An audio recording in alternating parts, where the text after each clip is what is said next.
MYS Virtual Hangout. Here's your host, MYS Music Director, Raul Gomez. Good afternoon, Metropolitan Youth Symphony musicians, families, friends, and everybody watching around the world. It's time for another MYS Virtual Hangout. It's May 21st. We started these in March. That's crazy. It's May 21st, 2020, and it's 4:03 p.m. on the West Coast. And my guest this afternoon is an amazing violinist and teacher, chamber musician, soloist, and we actually haven't met in person, but we get connected by a friend here in Portland, and she spent 4 years in Germany before moving back to Corvallis. So we're going to ask her all kinds of things. And I found her bio online. It's a short bio, and I want to read this bio before we welcome Anthea Kreston into the show, because I just love this bio. You know, it's so refreshing. It's just 3 short paragraphs. And this is a couple of years old, so we'll ask Anthea in a moment, but I'll just read it as is. And this was when she was in Berlin. Oh, and by the way, this is a bio from the St. Paul Chamber Orchestra's website, where she was a guest artist sometime in the recent past. So it says, Anthea Kreston loves to do a lot of different things. She's a mom of 2 girls, plays violin and viola, writes and craves adventure, travel, and learning new things. Her weekly blog on Slip Disc is one of the top 5 most read music blogs internationally. And she's the founder and curator of the Fortnightly Music Book Club, an online club which connects readers with leading musicians and in-depth topics. She lives in Berlin. Again, she's back in Corvallis, where she is a member of the Artemis Quartet and professor at the Universität der Künste Berlin, pardon my pronunciation. Her quartet records exclusively for Warner and has a hectic and fulfilling international touring schedule. She's also a master teacher at the Queen Elizabeth Chapel in Brussels, where she teaches and mentors some really amazing young groups. She went to school at some famous places like Curtis, and also at some non-famous places like Cleveland State University. That's where she got a women's studies degree. She loves her family, her husband, and 2 kids. This is her favorite thing of all. So without further ado, let's make sure that everything is working here. And here you are, Anthea. Can you hear me? Okay, and let me make sure that we can hear you. Okay, I think I can, but I'm not sure if folks at home can, but that should be a quick fix on my end. And sometimes, you know, this is what happens with technology. Yeah, hold on. It could also be... You know, I'm sure that this is here on my end. Okay, can we try again? Oh, I do. Okay. Let's see. We're just gonna have to keep sort of chatting on. Okay, I think I got it. Let's. Is this good? I think so. I think we can hear you now. Okay. And just, you know, if you're watching this on YouTube and Facebook, would you give me a heads up on the comments that you can hear us? Hello. I think this is working now. Okay. So it's always exciting, isn't it? Dealing with technology, and I mean, we're all trying to just figure things out as we go. Right. Well, thank you so much for joining us, Anthea, for this MYS Virtual Hangout. And I should say that I'm thankful to Sarah Tiedemann for connecting me with you. But before we get into anything, how are you? How are things right now for you in Corvallis?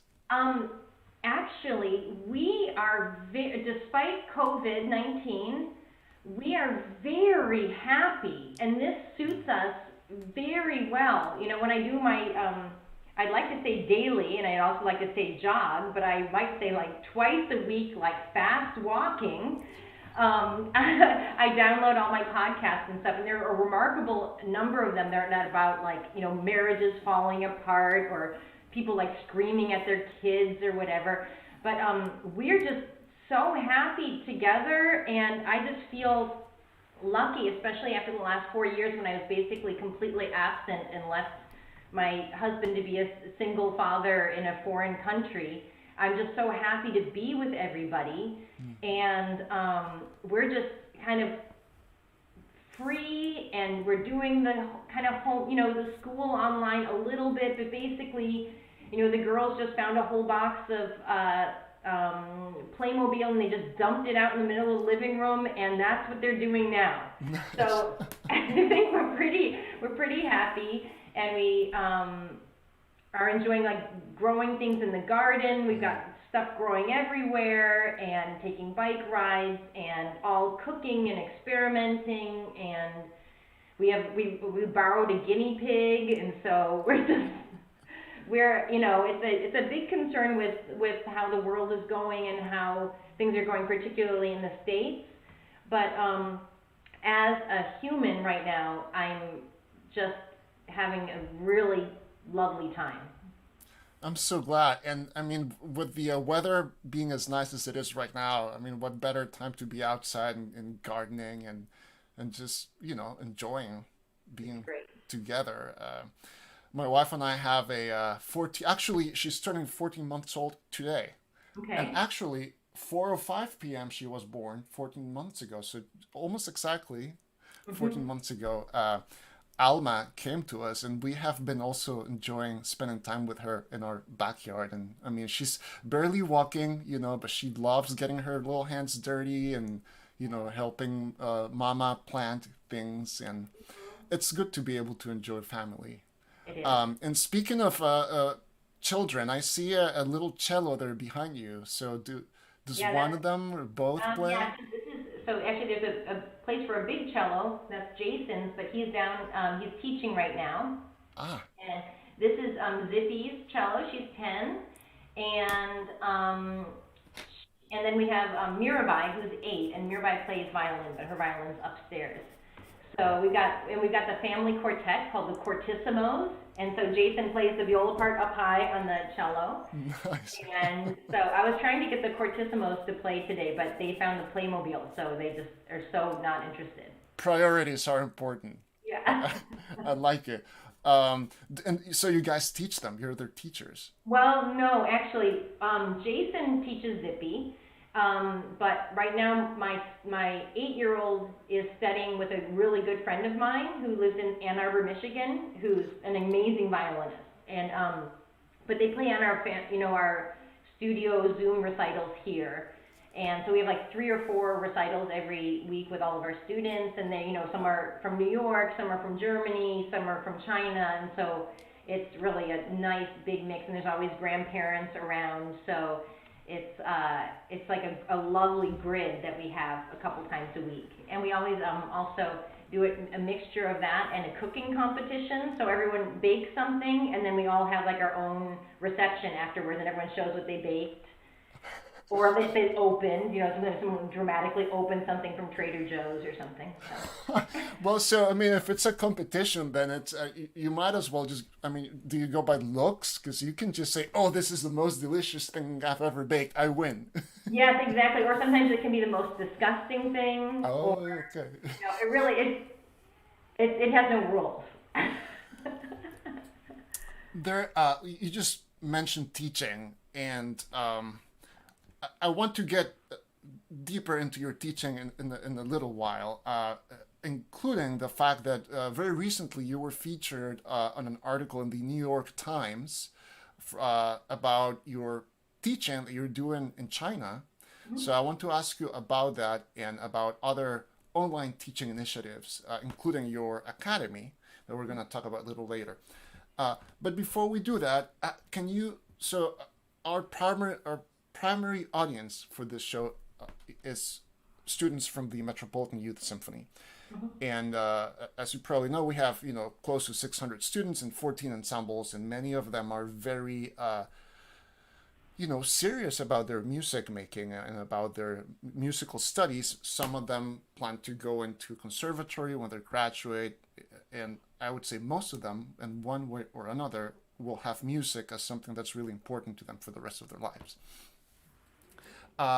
So, would you share about, before we go way back in time to your beginnings in music, will you share briefly about your 4 years in Germany and how that came about, what you were doing there, and how, and now, however much time later you're here?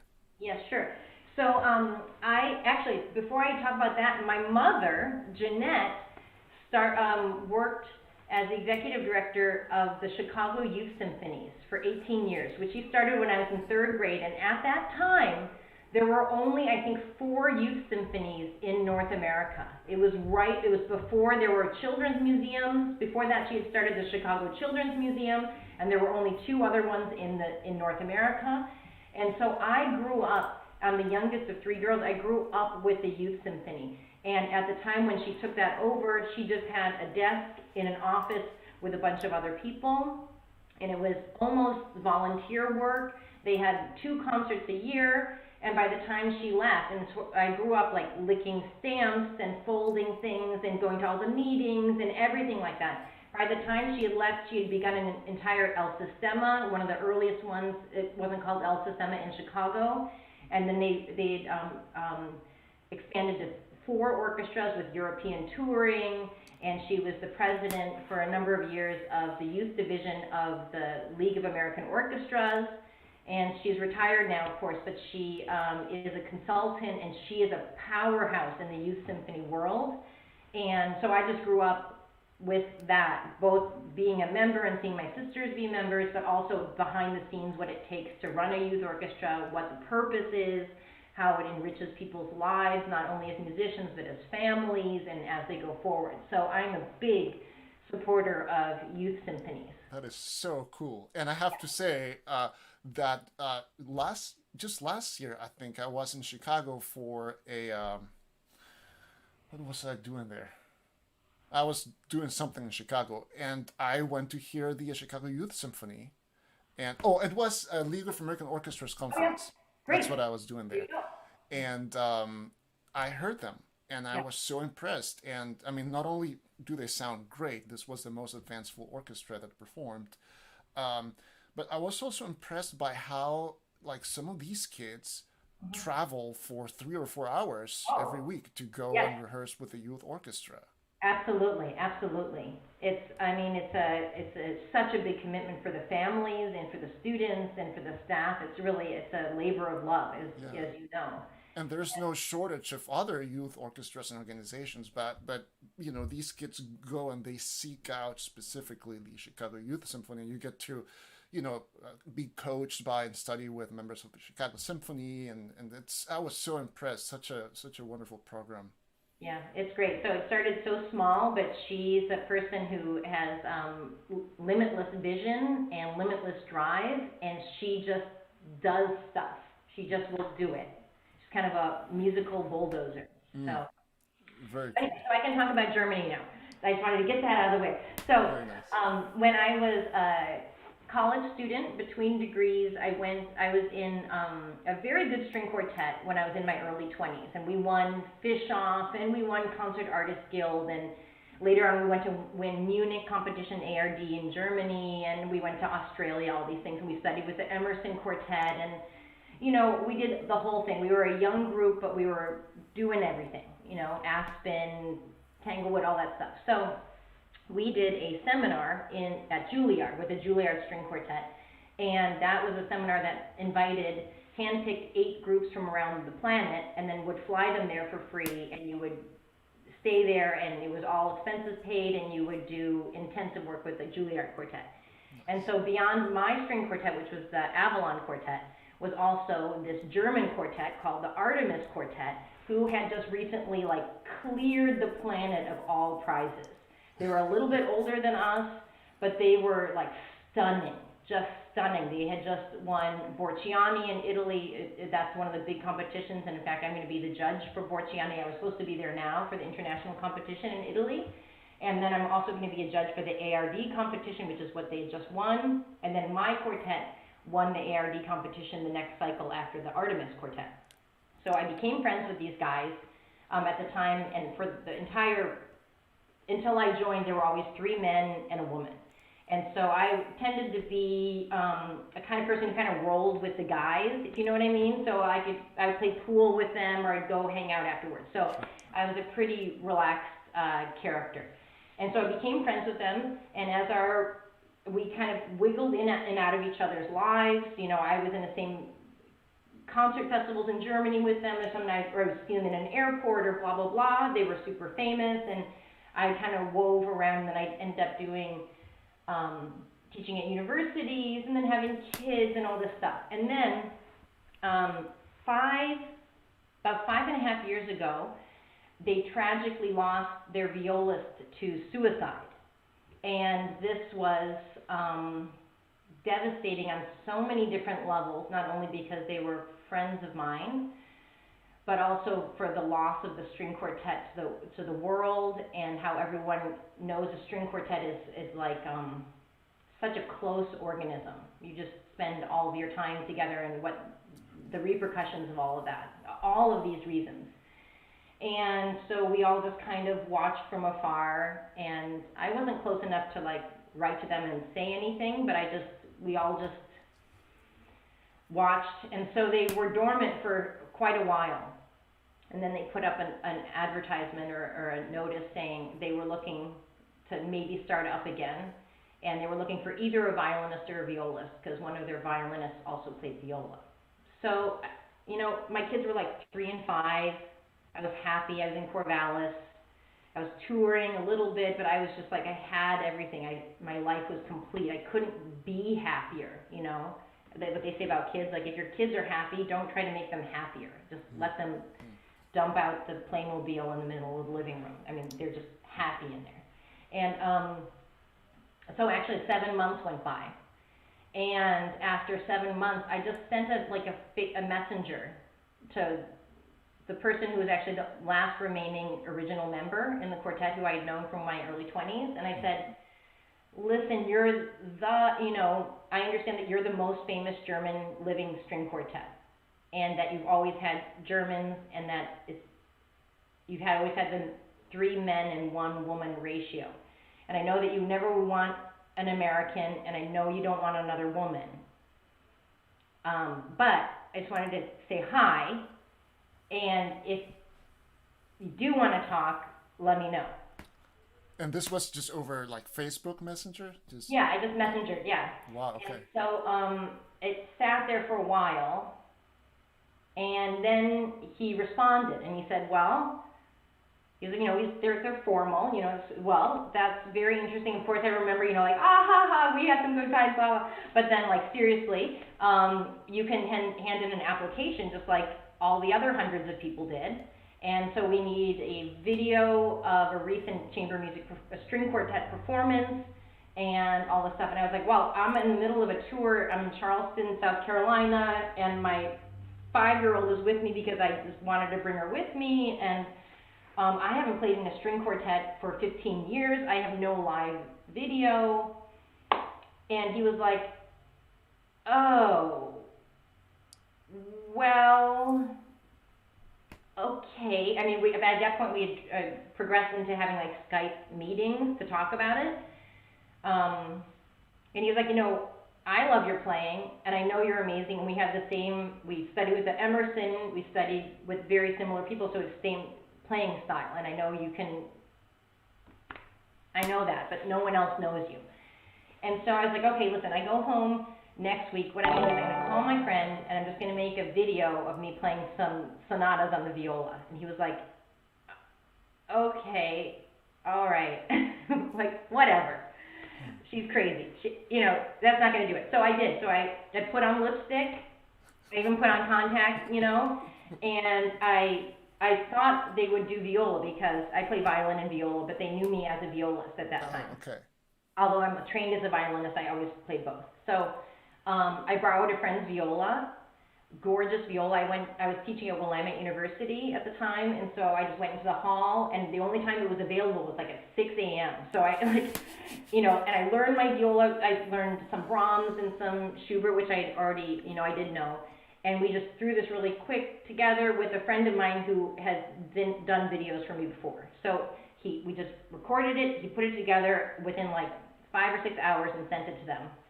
And then a couple weeks later, they were like, yes, we want you to come to Berlin, and we want you to audition for the first round, but since you're coming from so far away and you're the only North American we've invited, and we've been auditioning for 7 months, we want you to prepare the first and the second round. So, and we want you to be here in 2 weeks. And so that was like 8 string quartets.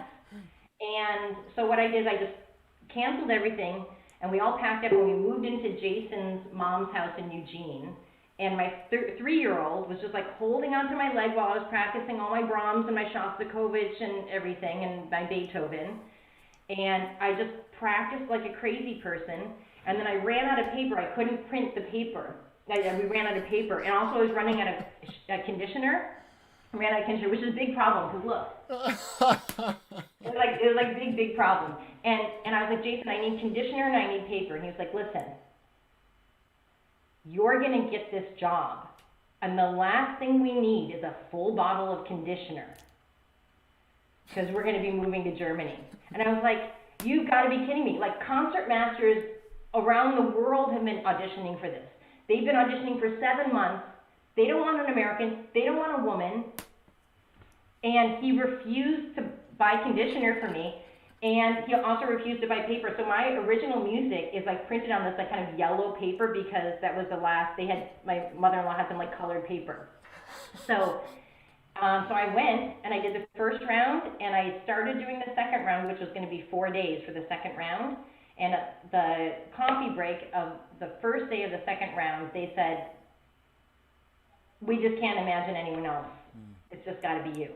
And we're going to go get the photos taken, we're going to go to the manager, and then all of a sudden it's like men with ponytails with champagne, and it's like cameras, and it's like being in a top European quartet is like, we do the Grammys with the red thing and the ball gowns, and it was limos, and the whole family moved over within 2 weeks to Berlin. So let me ask you, when you were recording that video over at Willamette University, did you have a feeling that you think, well, this might just work out, or what was your sort of attitude? I guess that had nothing to do with me, All I could do was be extremely honest and extremely, just be absolutely myself.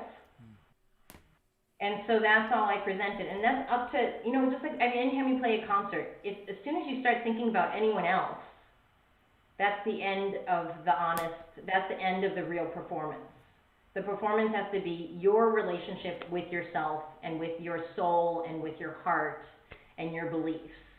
And it's the other person's choice whether or not to let you into their heart, And so I just didn't worry about it at all. I enjoyed the process. I was like, this is great that I'm wearing lipstick, and I'm never going to wear lipstick again. And that was it. And so it was an incredible 4 years, and we moved back in September because that original person who I talked to decided to retire after 30 years.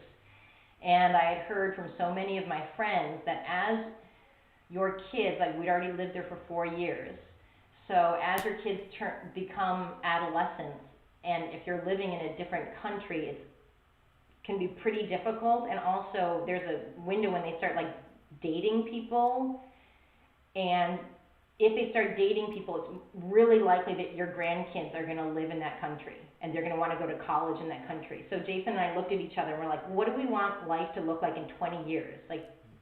Do we want our kids to live close to us, and do we want to have North American families, or do we want to be bicontinental, or do we want to live in Germany?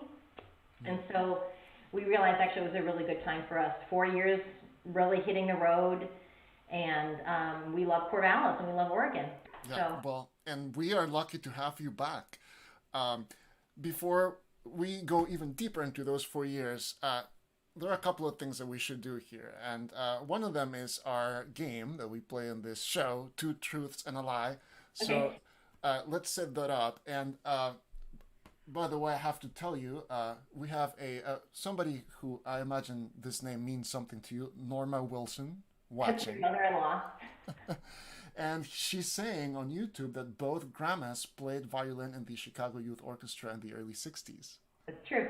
How cool is that? Yeah. Very cool. So, two truths and a lie. Let's set this up. So, for our viewers, if this is your first time watching an MYS virtual hangout, we ask our guests to give us 3 statements. And one of those statements is a lie, and 2 are true. And your job, if you're watching this, is to vote on the YouTube chat or on the Facebook comments for which of these statements is a lie. So, Anthea, do you have those with you, and can we? Okay, so let's give it a shot. So, statement A. Okay, that is statement A, and that's up on the screen. Statement B.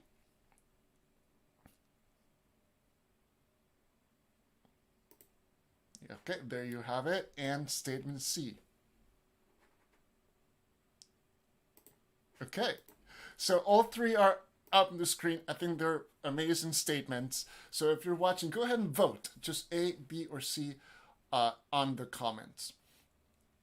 And let me ask you now. Let's go way back before we talk about those years in Germany again. And we do know that you are from Chicago. You grew up in Chicago, and your mom was with the Chicago family. You had this amazing relationship with the Chicago Youth Orchestra, and you spent time playing with other young musicians growing up. At what point did you know that you were going to go into music professionally? Did you consider other paths back then?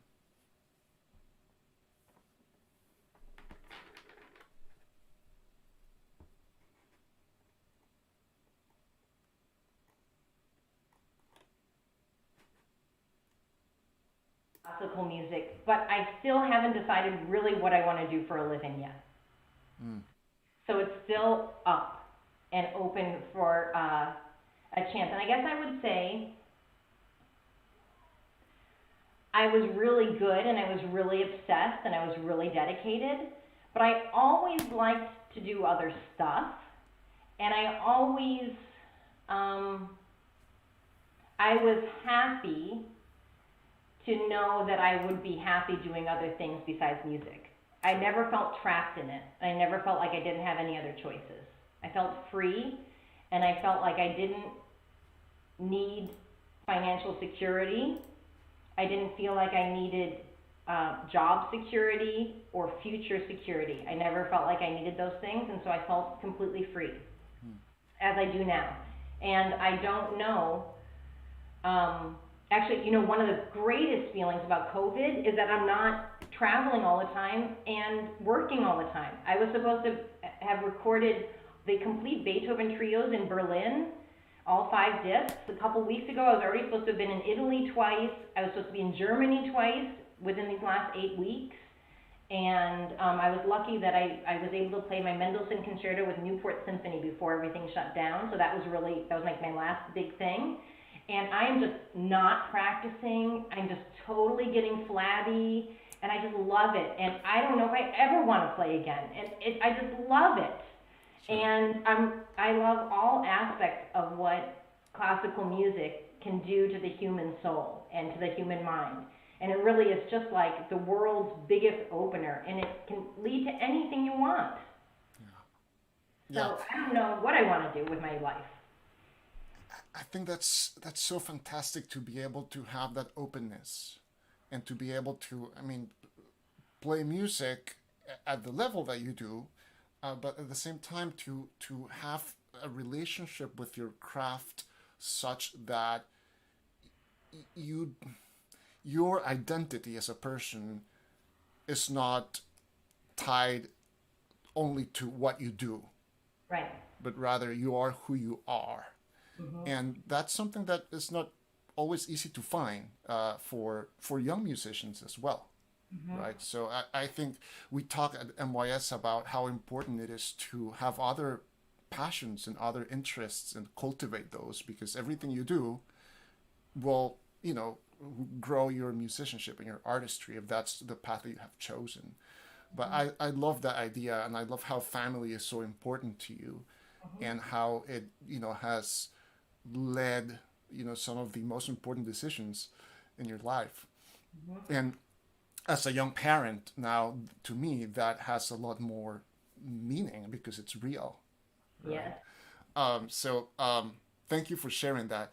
And you've been kind enough to offer a short performance for us. Yeah. So Okay. why don't we transition into that? And while you get your fiddle, I'm going to make sure that my audio is set up correctly, because it'll be just a moment. Okay. So if you're watching, thank you for letting me know that we lost audio there for a moment. And what should happen now, let's see, is that... Okay, it looks like we're good. Okay, we're good. So will you please introduce the piece, and then we'll enjoy your playing. Okay, meditation from Thais, and I guess I learned this in 3rd grade. Okay, thank you. So let's see if I remember the middle part. Very good.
I forgot to unmute my microphone. Speaking of, okay, and can we hear you? Are you still? Hello? Okay, yes. So I was just saying that that was delightful and so beautiful, and I would love to talk about your sound because it's even through a microphone and from your living room, your sound is just beautiful. It's so full and it's sweet and it has life in it. So, do you think about your sound? How do you think about sound? I do think a lot about sound. And I think about, well, first of all, for me, any playing the violin or viola or cello or any instrument is this fine balance between intellect and raw human emotion, right? And so you're always going back and forth. Oh, it's tipping a little bit this way. Oh my gosh, I've been really doing a lot of intonation. Oh my gosh, this part makes me so angry. I just can't believe, and back and forth. And so I am really rigorous about my personal technique standards, and I do with all my students very intense opus 3-step check exercises where I hold their arm and we figure out all the muscles, every single part of your body that can move, and then also same with the vibrato, all these like the romantic, the Chrysler type of shift, and I love to listen. So I would I say that I'm a collector of texture, basically, and I also then hopefully the goal is that my collections of texture meld perfectly with my instinct for what something means. And so hopefully those things go together, but I do believe that I have rather an old-fashioned kind of violin sound, and many of my teachers, like for example, when I was 18, I went to the Curtis Institute, and my teacher was Felix Gallimere, who was in his 80s, I believe, at the time. And so he was from that original Austrian German. He was the first person to play the Debussy sonata for Debussy, and so I learned that with him. He was big into the second Viennese school, and so I felt like my teachers also I studied with went to Germany and joined the Artemis String Quartet. Of course, during World War I and especially World War II, they had a huge exodus for a variety of reasons. Sure. From Germany, and we were lucky enough in North America to be the recipients of many people who were escaping, were lucky enough to escape from that war. And in America, we basically, I believe, got the benefit of those hundreds of years of sound, whereas the generations in the 40s and 50s and 60s, and even into the 70s in Germany or in Europe, they didn't have access to that history, and we did. So when I went to Germany, the older people were like, the sound that you have is the sound of what I remember from my youth, and it's the sound of German culture and German violin playing that I haven't heard since I was a child. And so somehow I kind of was like a time traveler for the German public. They heard the sound, but they hadn't heard it live since they were children. And when you play in a string quartet, or where you play with an orchestra, or which you did play with several great orchestras while you were in Berlin, is your concept or the way you think about sound, does it change when you're trying to play in different settings, and how? Absolutely. Yeah, so one of the great fun challenges is to be a musical chameleon, right? You never want to step on anyone's toes. You always want to make everyone feel comfortable. You always want to be ready to learn from them, ready to adapt, and whereas at the same time not losing your own personal vision. And so I find that a great challenge to try to understand people psychologically, try to fit into their wheelhouse, try to fit into their comfort zone. Because if you go in and you just bust in there, like I can't play like that if I'm playing with other people, right? Sure. Or very rarely. I mean, I might sometimes be able to do that. But so the chameleon aspect of music is so fascinating. It's like a puzzle. So I think that's just a blast. Like when I was playing with St. Paul Chamber Orchestra, one of the weeks I was a guest with them was with Richard Agar, who's one of the foremost living new music specialists. And you interviewed him. Oh, you did? Oh, yeah, I did. Yeah. Oh, he's hilarious. Yeah. He's great. And so, I got a Baroque bow and all that kind of stuff. And I was like, I'm so ready to learn. I love to learn. I love to learn new stuff. And, again, I fail half the time, but the process is super fun. And I love not knowing what I'm doing and trying to figure out how to do it. From the inside, how are German orchestras different from American orchestras?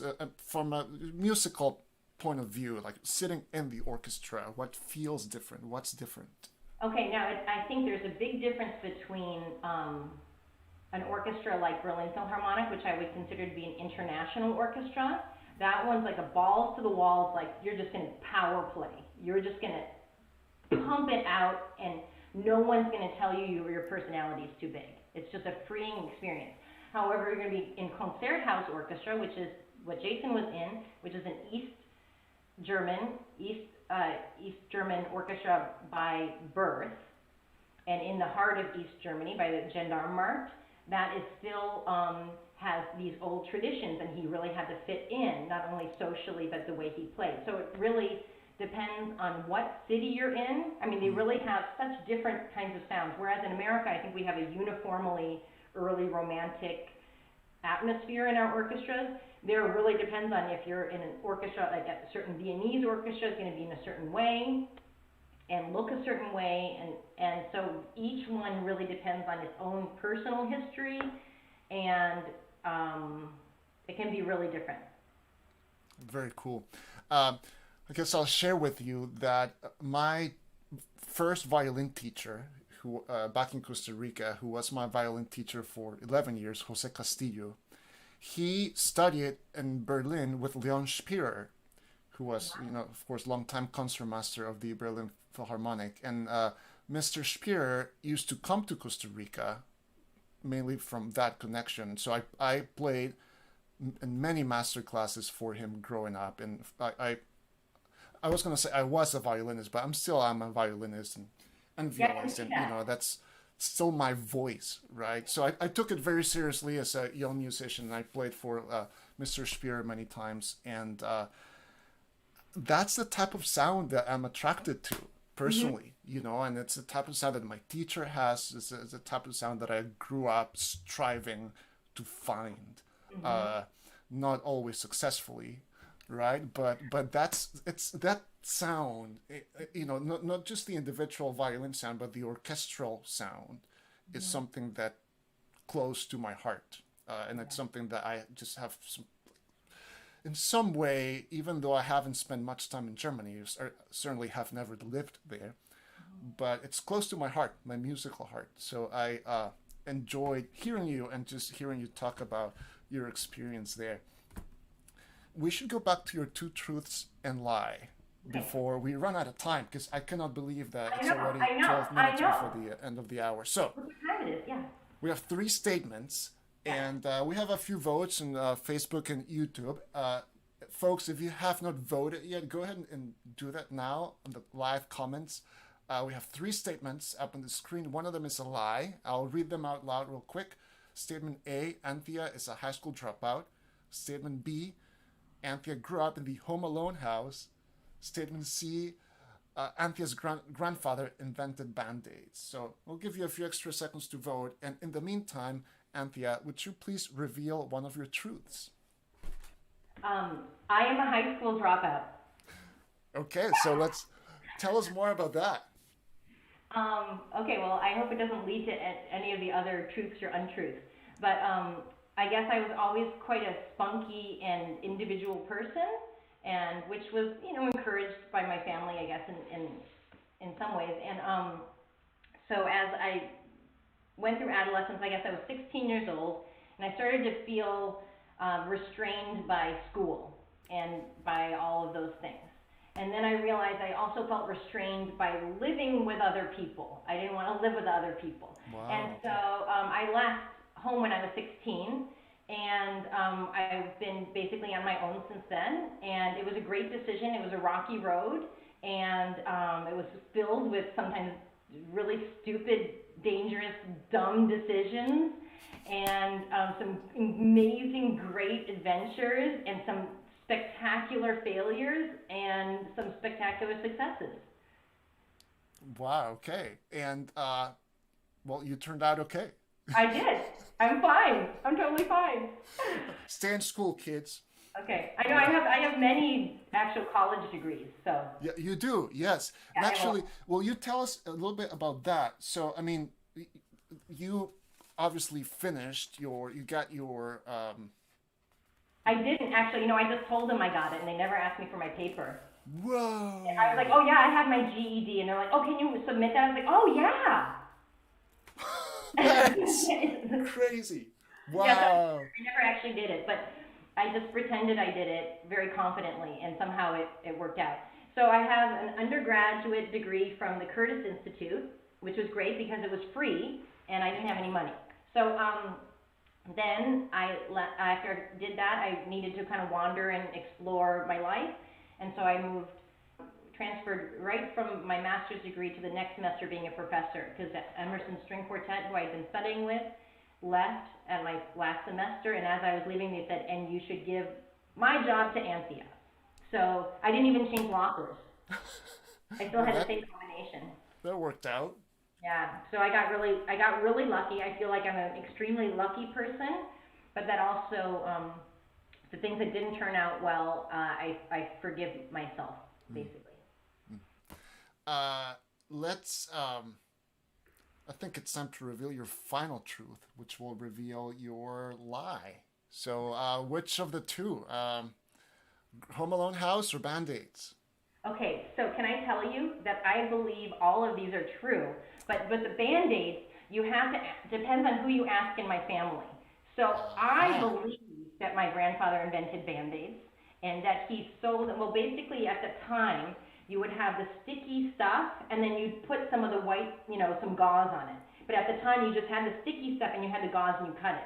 And so I can't remember, the 34 Chicago World's Fair, the big one where they built that stuff down there. And he had a booth where he sold Band-Aids, which is he just cut it up and stuck the stuff on there. He sold Band-Aids on one half, and on the other side, he sold relics of the cross that Jesus died on, that he made in the basement when he was like smoking and drinking and playing cards with his friends. So he had like a double booth. And then, so then he sold the patent to Johnson & Johnson. But if you ask certain people in my family, they'll be like, no, that's all a lie. And then other people will be like, oh yeah, my grandfather's brother was at that booth with him. Well, I choose to believe that to be true, okay? And that means two things. Thing number one, you tricked us because all three are true, which is a totally valid thing to do. And number two is that you grew up in the Home Alone house. Yeah. What? So that was crazy. So my parents sold that when I was 14 to the people who already had the contract with John Hughes. So we just moved across town. But yeah, that's the kind of life I grew up in, and then just escaped from it and just did other stuff. So you guys moved out before the movie was shot in it? Yeah, we moved, and then they started shooting that winter. And I mean, and then you went and you watched this movie, and was it weird? Was it crazy? Well, for a long time, I didn't feel like I was emotionally ready to watch it. But I actually just told my daughters about it, and we just watched it for the first time together recently. And, they changed the wallpaper. They made it more garish and different stuff. And our basement, our basement was finished, so it wasn't like that. And we didn't have so there's things that are different, but they were actually filming in the house. And a lot of it is the same. But you can see my bedroom or my parents' bedroom, my sister's bedroom, blah, blah, blah. That is so cool. That's crazy. Yeah. Very cool. Very cool. It's so crazy. And so, of course, that's where all the violin master classes were every weekend. So every person who studied violin at my music school grew up in that house too. So they all were in it. I mean, we always had the violin master classes every weekend there. That is so cool. I wonder if it still belongs to the people who bought it after. It's been transferred 2 times, I think, and now they put a gate in front because people still go there all the time. And apparently they dug out the basement and put in a swimming pool and a tennis court underground somehow. I don't know what's going on. Wow. They didn't want to change the above ground look of it because it's so iconic. Yeah. So apparently they did a big dig. Wow. That's like, I wonder if you're the owner of that house and then the movie is shot there. I mean, do you like sell it for, like, does that increase the value of the home just because of the cool factor? And then I think so. I think it totally did. And I'm sure those people knew that when they bought it. Wow. Well, if anybody is out there watching and you want to shoot a movie, I offer my house. Me too. In Portland, Oregon. Okay, that's awesome. Those were 3 very fun statements. So thank you for that. And it looks like the trend was that C is the lie, but now we know it's debatable. And I think we're gonna say that it's true. Yeah, I feel like it's true. Okay, before we have to let you go, Anthea, 3 quick segments here. First one, what are you into when you're not playing music or teaching? I love to garden. My grandfather was a farmer, the person who invented Band-Aids. Yes, okay. So I grew up with a lot of dirt around, and I love gardening. I love to dabble in different things. I'm not so bad at stained glass. I used to make a lot of stained glass, which is really fun. Wow. I love to read. I love to find myself in tricky situations and get out of them. I like adventure. I like fireplaces, and I like to cook. I cook with no recipe, and it always looks the same. It's like kind of brown and mushy. It's not soup and it's not stew. It's like somewhere in between, and my children will not touch it, but it's usually pretty tasty. Yeah, we call that food in our house when I cook it. It's also dubious looking stuff, but hey, you know, it's nutritious. Yeah, is it a fork or is it a spoon? I don't know. Right. Did you have a fireplace growing up in that house? Yeah, and we have a fireplace in this house, which is the kind you like turn on with a button. This is awesome. Nice. Anthea, if you could go back in time magically and find yourself when you were 14 or 15 or so, what advice would you have for your younger self? And this is our segment, Sound Advice.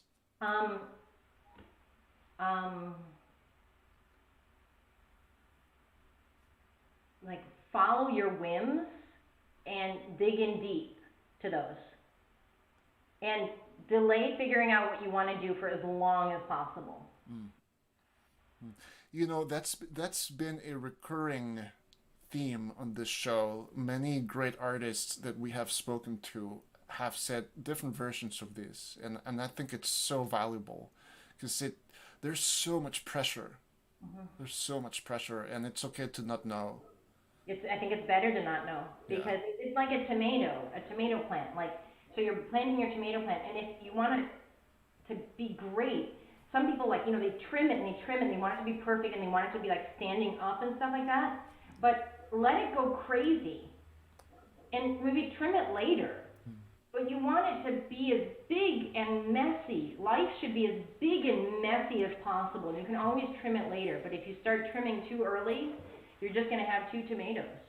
Yeah, well, it's good to have that richness, I think. And, well, thank you for that. That's great advice. And finally, and I want to take a little bit extra time, if you can stick around for 2 or 3 extra minutes, Anthea, to our final segment is the plug, and we invite our guests to plug anything they want. And I actually want to spend more time talking about this, but, here we are now. So your online academy, will you please share about that and let Metropolitan Youth Symphony musicians know how they can learn more, how they can join, etc.? Okay, so I guess when it was actually before we were on lockdown. So I was teaching a student of mine in Chengdu, China, and they were on lockdown. And it was before anyone here even imagined that we as Americans could ever be on lockdown. They just couldn't even imagine it. So I got some notice from the New York Times. He was very depressed. I could tell. I mean, he's quiet. And so I devised this thing. I said, I asked his dad, I was like, I don't want to, for like the same cost, but I want to just help Kevin out, and because he looks like he's bummed out, and he's like 14. And let's do something where I actually touch base with him every day, and we pick a 3-week project, really like push through an entire concerto, and do a new page every day, and he sends me a video every day, so that he's not focused on COVID, and he's not focused on the fact that his mom is a healthcare worker, and the fact that they are afraid to turn on their heat, and he always has his coat on, because at the time they were afraid that it was coming through the heating pipes of those huge buildings, which it was. And so he pulled out of this, and he started practicing like crazy, and every day we're like pumping it, and we're doing like intense exercises, and so we were basically doing like a COVID workout. And he came out of it stronger. He came out of it like winning a spot in the China NYO orchestra, which is for age 14 to 21, and he had just turned 14, and they only allow 17 violinists internationally. I saw the list is like Juilliard, Curtis, NEC. It's like he was the youngest, and he learned Sibelius Concerto, and it was awesome. Then started looking like things were going to maybe close down here, and so I said, you know what, there were a couple places that contacted me. They're like, Anthea, we want you to set up an online school. Something from Los Angeles, something from Philadelphia contacted me. But then I started feeling squished by like the board of directors, or like that I couldn't quite do things. And so I was like, it's not quite right. And then after a couple of days, Jason at breakfast said, Anthea, just do it. Just do it yourself. You can do it. And so what I did is I just asked Jason, who's a cellist, and Kenji, Bunch, and Monica, who are good friends of ours who play in a piano quartet. I said, what if I set this up, are you guys into it? And then it's just branched out from there. It's called Inside Music Academy. And we have people registered from all over the States, from Europe, even from China. And it's a complete virtual music academy, basically.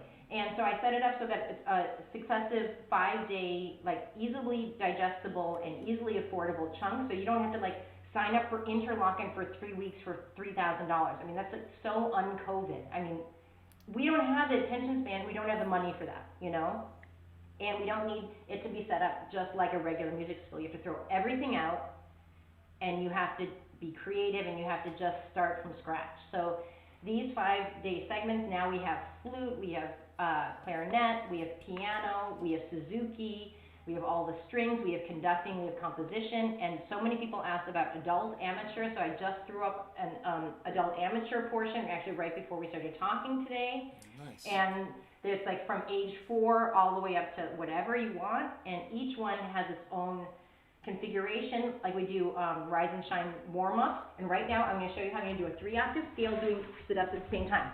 Oh, wow. Bonus I'm 47 years old and I'm not even in shape, but I'm going to be leading these every day. Are you ready? Wait, can I do it along with you? Yeah, I know. I was going to ask you. Do you want to? I do these with my students. Do you remember how to play a scale? We'll see. Everyone's going to be squished up against the wall. And we have electives, like I teach podcasting and blogging. We have composition. We have Blast from the Past, which is silly music history.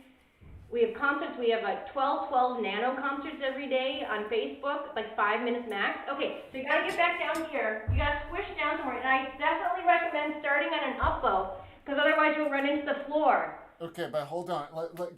Give me a moment to, I'm gonna change things around here. Can you do 3 octaves, or should we do 2 octaves? Oh, 3 octaves is fine. I like a challenge.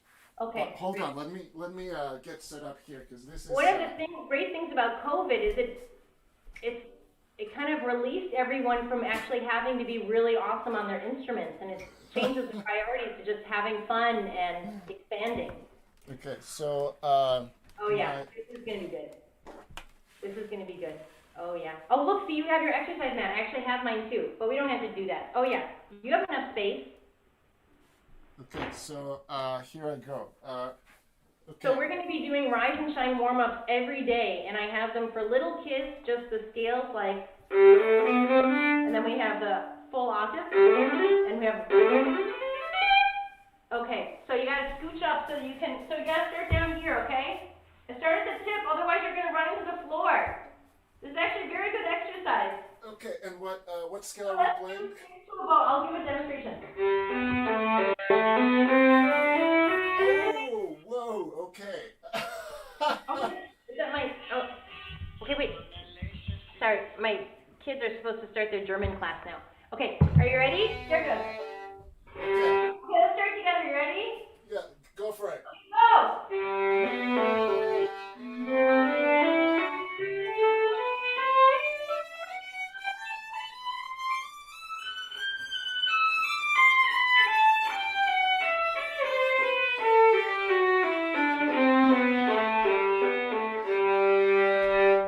gonna Wow. do bow hold burpees, and we're gonna do, this is actually, my student Kevin suggested this one the other day from China. This one's hilarious. Okay, this is high knees, running in place, bouncing bow scale.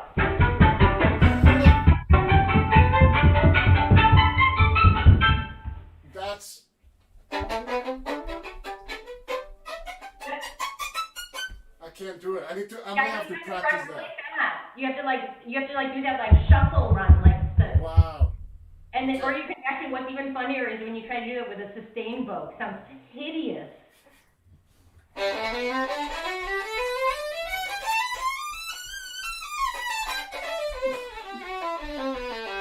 Okay. I have to work on my the bottom part of my body. I know.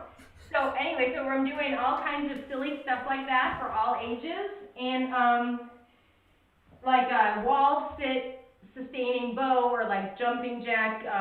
That's so fun. That's so cool. I love that so much. I think MYS students, we're gonna be doing some of this ourselves. You should. Oh, like how about this? SCGDAED. Wow. You know what I mean? I love it. This is great. Okay, So- let me move this back, and I'll go. Anyway, so the camp is really going to be fun. It's going to be high content. It has like super famous teachers who teach at Juilliard and Curtis, and it's basically all my friends. And I know that you have. I've taken. I took many private lessons from many teachers, and one of my favorite private lessons was with Elmita Vemas at Northwestern that's my University, teacher, and she's yeah. she's gonna be teaching, right? Yeah, so it's the faculty is made up of my old teachers, my colleagues, and in several cases my students, like Kalita Jones, who is really big on the El Sistema, and she's like an amazing violinist, so she's going to give talks about community development. I have a student who is a famous Baroque violinist who lives in Holland, so she's going to be running Baroque for classical musicians. And so it's really a chance to like learn how to do podcasting, learn how to do conducting 101.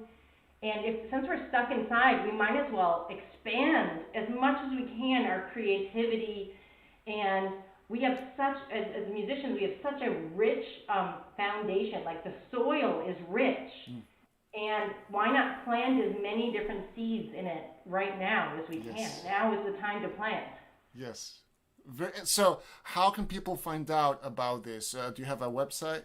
Yeah, so we have a Facebook page and also a website. So it's called Inside Music Academy. Okay. It's totally user friendly. It's got all this stuff on there. It's really easy to find your way around. And some people are like doing like 8 weeks. Some people are just doing 1 week. Some people are doing 1 week of violin, 1 week of conducting, 1 week of composition. It's really, it's like my dream. It's like my dream kind of situation. So I think it's going to be zesty. I think it's going to be energized. I think it's going to be funny. And I think it's going to be good for our emotional release. And why not run around and play scales that sound hideous? Yeah, exactly. Very cool. So I'm looking at it right now here, insidemusicacademy.com. Go check it out, you guys. It's so fun. It's so cool. So, Anthea, thank you so much for spending time with us. This was a really fun MYS virtual hangout. And I hope you get to keep enjoying the weather and your family. And I look forward to checking this out, and also hopefully after we get through this to meet you in person. Absolutely. So Thank thank you you so much again. for having me. It was a pleasure, and I'm sure we'll be seeing more of you. Thank you. Sure. Goodbye. Okay, and as always, thank you for watching. I'm gonna go for a run while I play my scales now. So a few things before I let you go. Our next hangout is Tuesday of next week. Ron Blessinger from 45th Parallel Universe is going to be our guest at 4 p.m. And then Saturday, May 30th, 7 p.m., MYS season finale online concert. This is going to be a big, joyful online event. It's going to be live streamed. I will be hosting. We'll have appearances from MYS conductors, and we will play world premieres of videos made by all 14 MYS ensembles. Our students were working hard on sending their video recordings. Now we're putting everything together, and you'll be able to experience that live on May 30th at 7 p.m. And then after that, first week of June, actually Thursday, June 4th, Rachel Sokolow from MKI Artists will be on. And Tuesday, June 9th, Daryl Grant, an amazing jazz pianist here in Portland, who's also an associate professor at PSU and a composer as well. So don't miss out on those hangouts and on our concert on May 30th. And I will see you all Tuesday. So thank you again. Have a wonderful Friday and weekend. Bye.